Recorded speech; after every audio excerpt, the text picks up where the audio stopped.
എല്ലാവർക്കും നമസ്കാരം. ഞാൻ ഡോക്ടർ സ്മിത യേശുവൻ, ആയുഷ് ആയുർവേദ പ്രാഥമിക ആരോഗ്യ കേന്ദ്രം മെഡിക്കൽ ഓഫീസർ, വിളപ്പിൽശാല.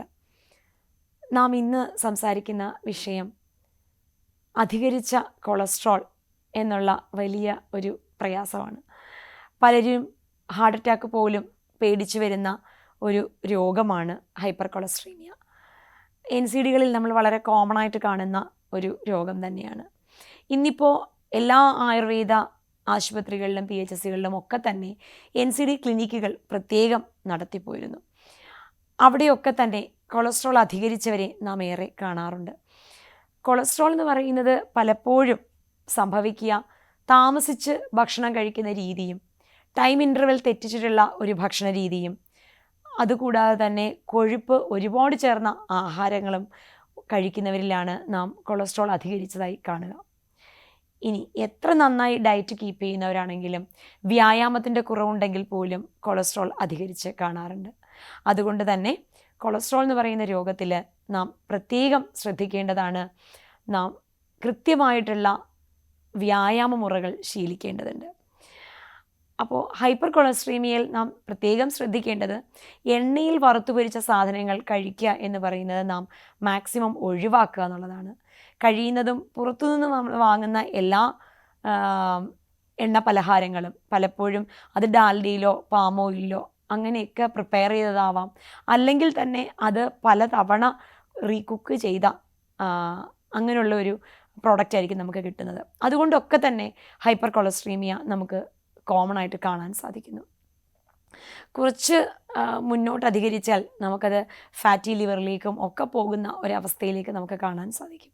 അപ്പോൾ ഇത്തരത്തിൽ കൊഴുപ്പ് അധികരിച്ച ആഹാരങ്ങൾ എണ്ണയിൽ വറുത്ത് പൊരിക്കുക എന്നുള്ളത് മാത്രമല്ല, ഏറ്റവും പ്രധാനമായിട്ട് പറയാനുള്ളത് റെഡ് മീറ്റ് ഒഴിവാക്കുക എന്നുള്ളത് കൂടി നാം ഏറെ ശ്രദ്ധിക്കേണ്ടിയിരിക്കുന്നു. നമുക്ക് മത്സ്യവും മാംസവും ഒന്നും പൂർണ്ണമായി ഒഴിവാക്കേണ്ട ആവശ്യമില്ല. ഇതൊക്കെ നമുക്ക് കറി വെച്ച് കഴിക്കാവുന്നതേ ഉള്ളൂ.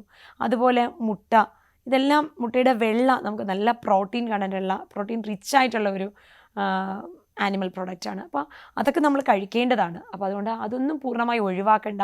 പ്രത്യേകിച്ചും കാണുന്ന മറ്റൊരു വിഷമം എന്ന് പറയുന്നത് പലപ്പോഴും കൊളസ്ട്രോൾ അധികരിച്ചിരിക്കുന്നവർ പാലുൽപ്പന്നങ്ങളും പാലും മാക്സിമം ഒഴിവാക്കും.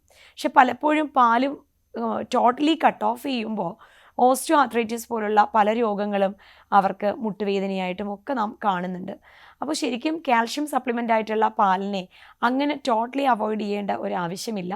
നമുക്ക് 1/2 ഗ്ലാസ് പാലും 1/2 ഗ്ലാസ് വെള്ളവും ചേർത്ത് ഒരല്പം മഞ്ഞൾപ്പൊടിയും ജീരകപ്പൊടിയും ഒക്കെ ചേർത്ത്, ഓരോ നുള്ളു വീതം മതി, 1 നുള്ളു ജീരകപ്പൊടിയും 1 നുള്ളു മഞ്ഞൾപ്പൊടിയും ചേർത്ത് നമുക്ക് മിക്സ് ചെയ്ത് അങ്ങനെ നമുക്ക് പാല് കാച്ചി കഴിക്കാവുന്നതാണ്. പാലിൻ്റെ ആ പാട നീക്കിയിരിക്കണം എന്ന് മാത്രം.